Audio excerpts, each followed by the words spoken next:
Stau și mi-aduc aminte de zilele de cândva, când aveam putere multă și speranțe în fața mea. Nici nu știam că timpul zboară fără milă, fără rost, iar copilul din oglindă a rămas doar ce a fost.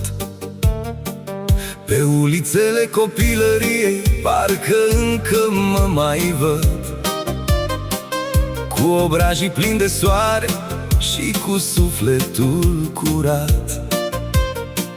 Astăzi toate au tăcut, doar ecoul le mai știe, iar în pieptul meu mai bate dorul de copilărie.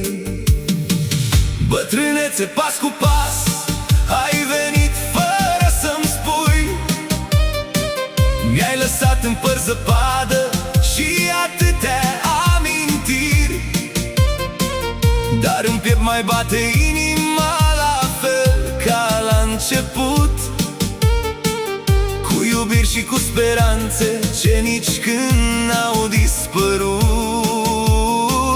Bătrânețe, vino blând, nu-mi lua tot ce-am iubit, lasă-mi glasul și credința că destul am pătimit.